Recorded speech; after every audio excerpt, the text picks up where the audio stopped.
An insert is essentially something that we can add into the signal path of any one of the source signals coming down in the DAW. And so we're in Pro Tools right now.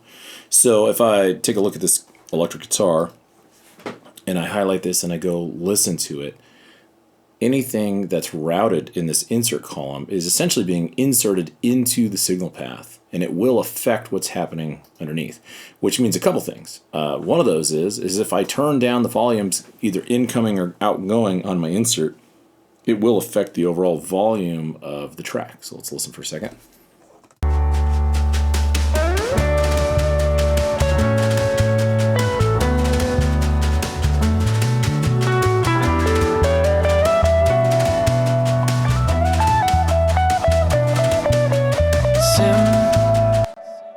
And that essentially means a couple of other things are also true.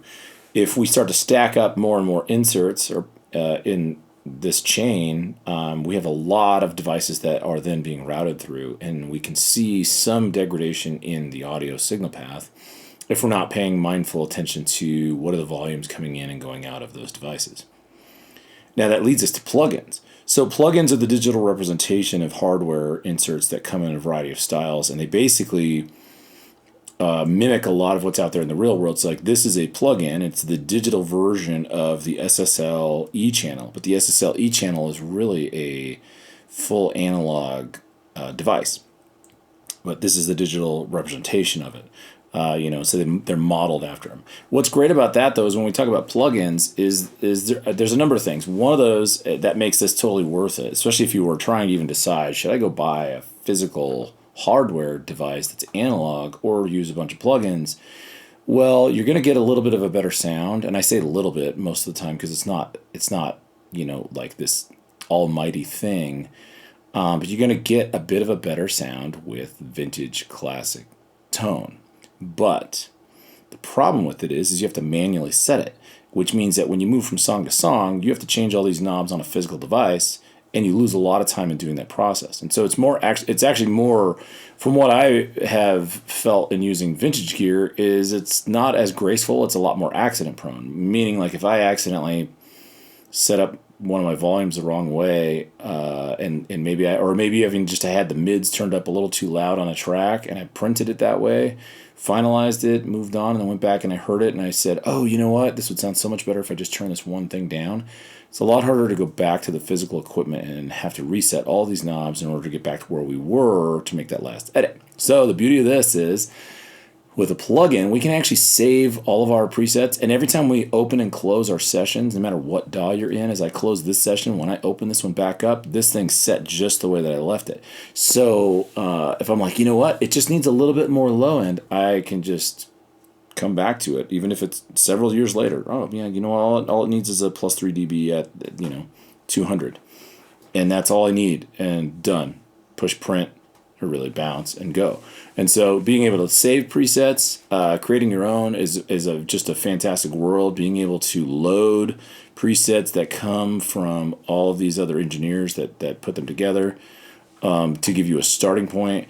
The ability to also A/B whatever presets you're in. You can undo your changes. You can toggle through presets, just kind of see what's good. And then, of course, you can bypass, and check these out and see what they're like. Another thing that's beautiful about plugins, and let's just actually go to a different plugin for this one. What's also great about plugins that's a little bit more difficult to pull off on a actual device, if it was analog, is automation. And there's this little auto window. If you click into it, it's going to give you this whole world of automation options that you can automate from just this plugin. One of the ones I tend to go to is the high pass frequency. So I'm going to add it in here and show you what it's going to do. And so my high pass frequency is going to be set to automate. Hopefully I got that right. Okay, cool. And what I'm going to do with that is I'm going to actually set it up to write that automation. And there's a couple ways we can do it. When we're playing this back, if I switch my automation to read, I'm going to actually start with putting my automation to write, push play. What you'll notice is this little knob, which is the one that I meant to have on here, all of a sudden turned red. What I'm going to do is I'm going to start it in a certain position. I'm going to activate the parameters that I need.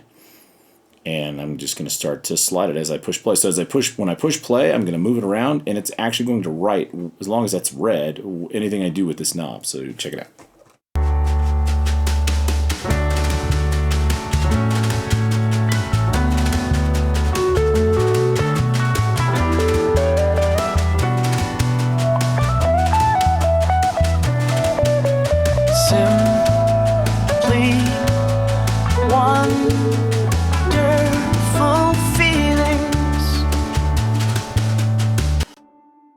All right, now should put me back to latch, but I'm going to kick it back to read because we should be good, and just push play and see what it does.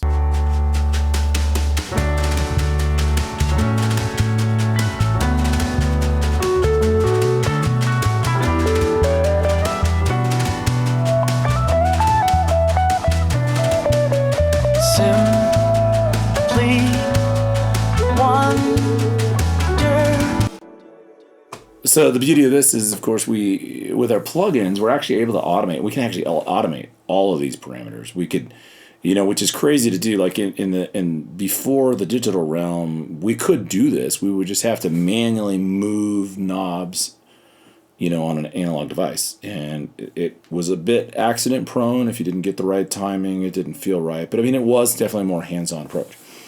So we get a lot of benefit from using plugins, and that's definitely one of them. The other one is they're a lot less expensive than it is to just go buy all these things. So if you go look at this plugin list, like owning all of these devices would just be unrealistic. There's just too much stuff, and there's just so many great plugins that keep being made that are out there that just bring just such a different flair to what we're trying to accomplish. And like, here's another one of them. This is the J37 Tape Emulation from Wave. We can get some fun stuff out of this.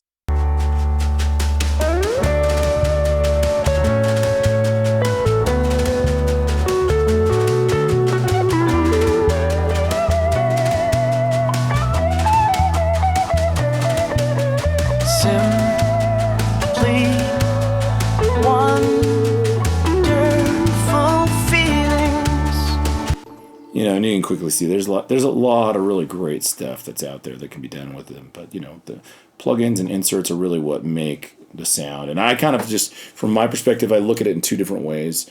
We're using our inserts and our effects and our plugins to do two things. We need to create a solid foundation for the tone and for the song, and then we need to give it texture and creative effects and things that are going to make the audience stick with the song, that are going to make them go, "Wow, what is that?" Something that gives it that flair. And so that's really something it allows us to do, and we can do it quickly.